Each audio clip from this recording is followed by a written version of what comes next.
C'est une sage décision, c'est quelque chose que nous attendons depuis. D'accord. Et ça s'est concrétisé. Et aujourd'hui, c'est qu'il faudrait reconnaître qu'il est cloîtré au niveau de l'ambassade. Oui. Il ne peut pas sortir. Quand il sortira, on considère que, effectivement, c'est une personne en situation irrégulière et on devrait l'arrêter. Qui vit dans le pays. Okay. On devrait l'arrêter mani militari, l'amener à l'aéroport et le faire partir chez lui comme il faisait aux immigrés.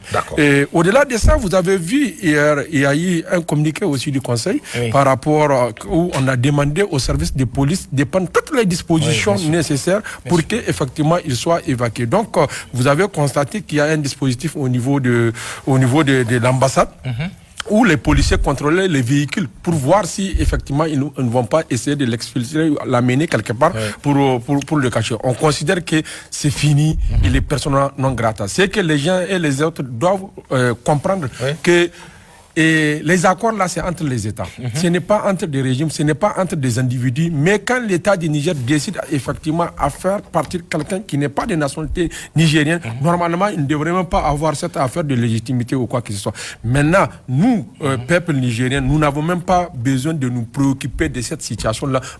Pour nous, c'est le départ de forces françaises qui sont ici au niveau de la base. Donc, les autorités militaires vont prendre toutes les dispositions pour que cette décision-là soit respectée. Et voilà, aujourd'hui, quelqu'un, comme s'il est en prison, parce que c'est quelqu'un qui ne peut pas sortir encore s'il est à Niamey. Il est en prison, il est emprisonné et c'est ridicule quand vous voyez la communauté internationale sont en train de rire des autorités françaises qui sont en train de crier pour dire que non, un tel n'est pas légitime, un tel est légitime et tout ça là, ça c'est dépassé. C'est vraiment ridicule. Et ils doivent comprendre que les choses évoluent. Ce n'est même plus aux années 1800 ou 1900 où ils étaient arrivés ici, ils peuvent faire ce qu'ils veulent. Maintenant, la communication passe, les choses ont changé. Et ça les ridiculise davantage et ça fait en sorte que vous allez constater que les peuples africains sont en train de se soulever contre la France face à ce genre de communication. D'accord. Merci, M. Matal. Oui, M. Barra. Bonjour.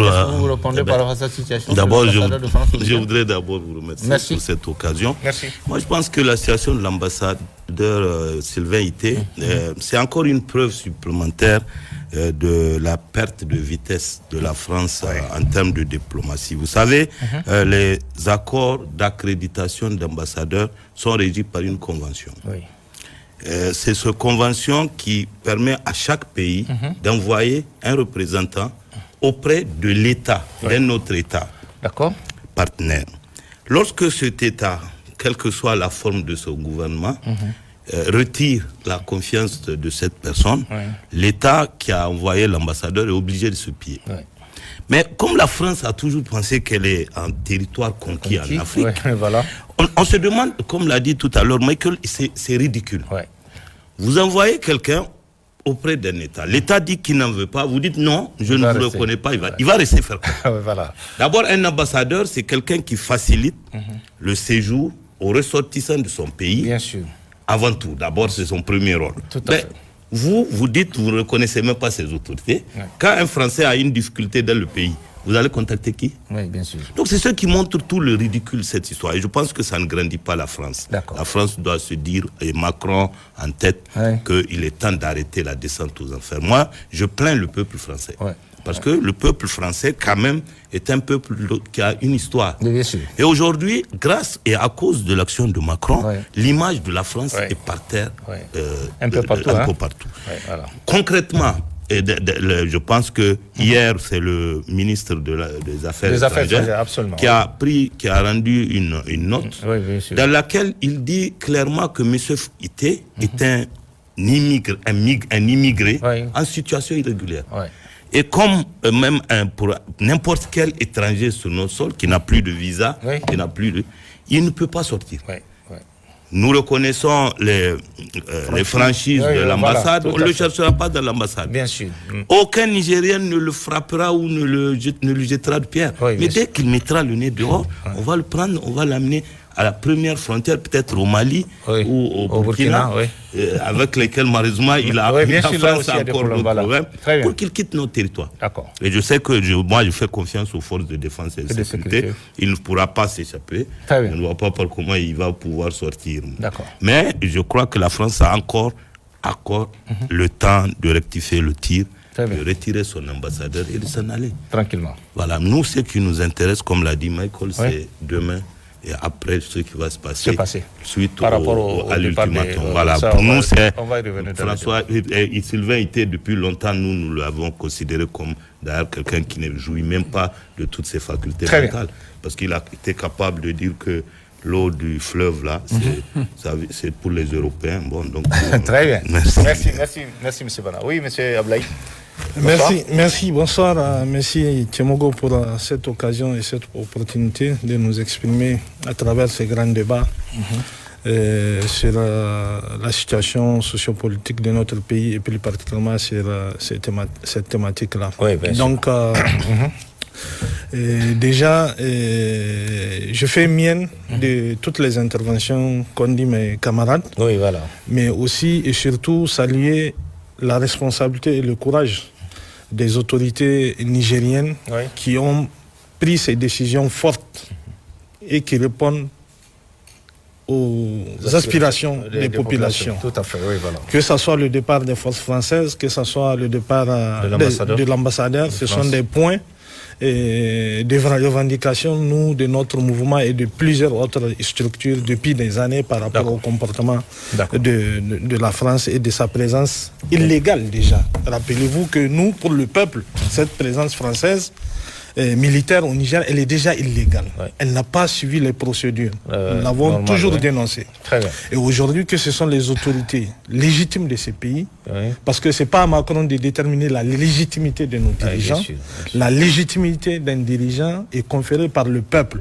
Et aujourd'hui, le peuple, à travers sa mobilisation constante, générale, dans tous les pays, est en train de prouver que nos autorités sont légitimes. Et donc, nous saluons également la responsabilité du peuple nigérien.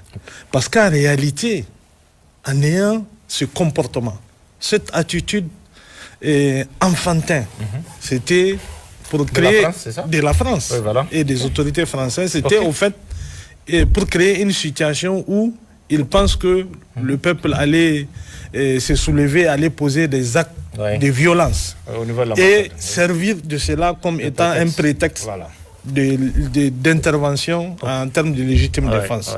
Mais le peuple nigérien a montré qu'il est un peuple mature. Ils ont considéré cela comme un non-événement. Je salue même l'attitude responsable également des autorités nigériennes qui ont fait de l'intervention d'avant-hier de Macron un non-événement parce qu'ils n'ont pas réagi à son intervention.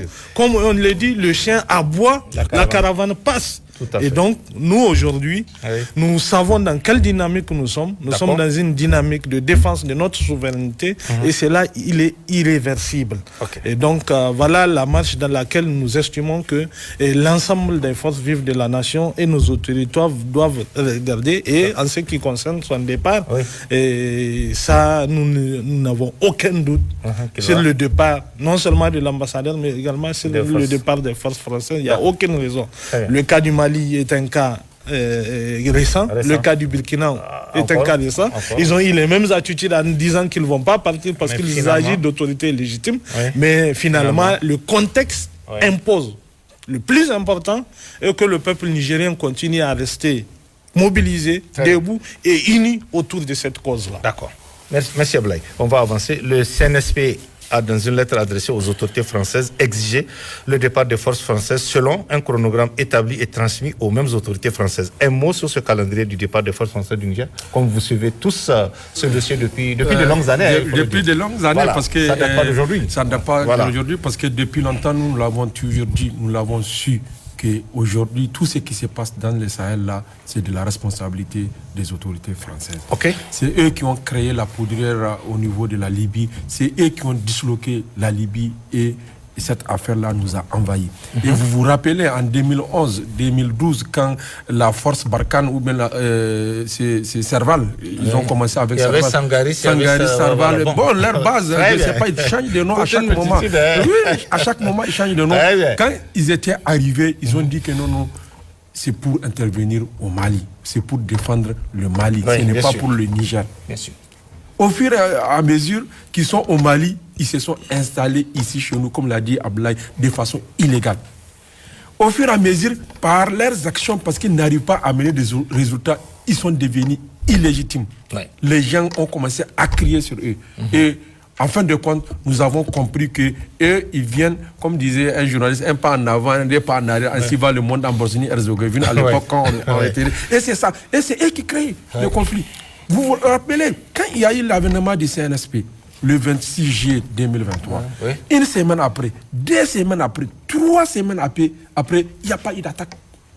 Il n'y avait pas eu d'attaque. Mais c'est le jour où l'avion français avait franchi nos frontières et avait disparu. C'est le jour-là, le lendemain matin, on a constaté qu'ils ont commencé à nous agresser. Déjà les Burkinabés, déjà les Maliens ont accusé la France d'armer ces terroristes-là. Et la preuve en est, et là, c'est palpable. Quand ils étaient arrivés, ils ont distribué, c'est sûr, que des armes, tout ce qu'il y a comme moyen pour agresser le Niger. Ça, nous l'avons compris depuis longtemps. Maintenant, le CNSP a pris la sage décision, la courageuse décision que nous, depuis longtemps, nous attendions. Ça fait longtemps que nous demandons ça. Et aujourd'hui, c'est tombé. Et je pense bien que la France doit s'aviser. Et ils ont pris la décision, mais l'application de cette décision-là nous appartient, nous tous.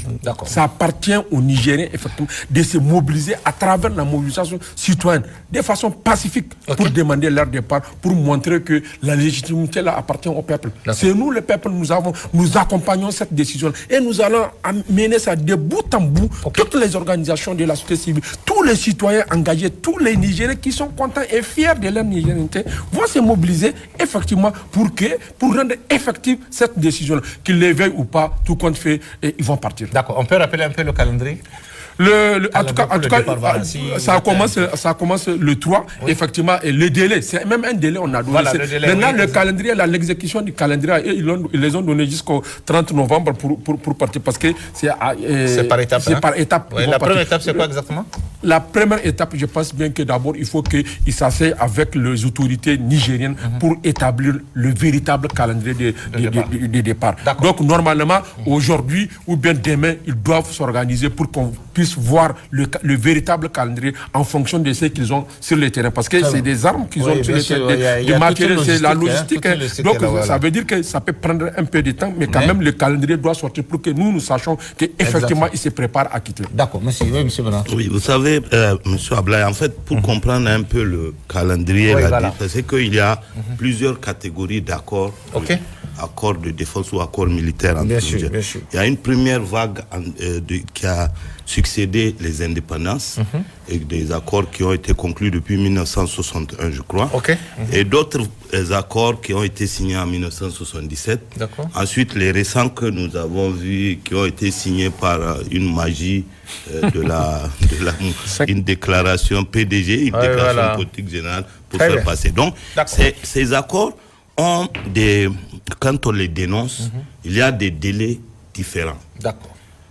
Il y en a qui ont des délais d'1 mois après dénonciation, d'autres du 3 septembre. Il y en a qui ont des délais de 3 mois, donc c'est jusqu'à novembre. Le 3 novembre. Et il y en a même qui n'ont pas encore été dénoncés, mais qui le seront certainement, qui ont des délais de 6 mois. D'accord. Donc, ce qu'il faut comprendre, c'est que on a déjà vu ces scénarios au Mali, ensuite au Burkina Faso, mais à la différence de ces deux pays, le nôtre devrait se passer beaucoup plus facilement. Et pourquoi? Parce que le Mali, comme l'a rappelé tout à l'heure Michael, c'est le peuple malien en 2011-12 qui a demandé une intervention française. Au Burkina, pareillement, c'est le Burkinabé qui ont demandé au temps de Blaise l'installation des bases françaises. Alors que chez nous, c'est d'abord la France, à travers François Hollande, qui a demandé pour permettre d'approvisionner les troupes qui sont au Mali, qui a demandé à l'État, est-ce que nous pouvons venir chez vous, rester un tout petit peu pour faire une base, atterrir un peu ici et aller au Mali, revenir. Très bien. Donc, puisque d'abord à l'origine ces militaires sont là pour aider des militaires qui étaient supposés être au Mali, aujourd'hui ces militaires ne sont plus au Mali. La logique aurait voulu que ce soit d'elle-même que la France décide de quitter. Même puisqu'ils ont compté sur des dirigeants félons de l'époque qui ont pensé que le fait de les amener, de les entasser sur notre territoire, ça les protégerait ou protégerait leur pouvoir. Ouais. Donc finalement, ils sont revenus tous s'installer chez nous. Okay. Donc, une autorité, qu'elle soit amenée, je rappelle d'ailleurs que 1977, les accords qui ont amené les premiers soldats sur notre sol, c'était sous le magistère de Séni Kountché, qui était issu d'un coup d'État. Bien sûr. Comme l'a rappelé tout à l'heure Ablaïs, il n'appartient pas à la France de déterminer la légitimité ou non de notre pays, de nos dirigeants. Donc, moi je pense que la France fait un dernier barreau d'honneur, comme elle l'a fait au Mali, comme elle l'a fait au Burkina, en disant non, nous ne sommes pas venus à cause de vous, c'est les autorités élues démocratiquement. Mais je pense qu'ils finiront par partir. La sagesse va prendre le pas sur l'immaturité de leur président Macron. Et je pense que le jour où cela va se faire, ils vont s'asseoir avec les autorités militaires, comme l'a rappelé Michael. Il y a énormément de militaires sur notre sol, plus de 1500, mais il y a également beaucoup de logistique dont ils voudront se débarrasser certainement ou l'amener, comme l'a dit Macron dans sa dernière interview, peut-être l'amener au Bénin ou au Kenya, mais ils vont s'en aller. Parce que le pays, le Niger, nous appartient. Et je pense qu'à partir de demain, nous allons leur prouver que le Niger, c'est le terrain des fils et des filles du Niger. Ce n'est pas un territoire ou un département de la France. Très bien. Mais tout à l'heure, vous disiez que le jour où ça va se faire, et ils vont le faire, alors qu'il y a déjà des dates quand même qui ont été... Oui, la première date, c'est... La première date,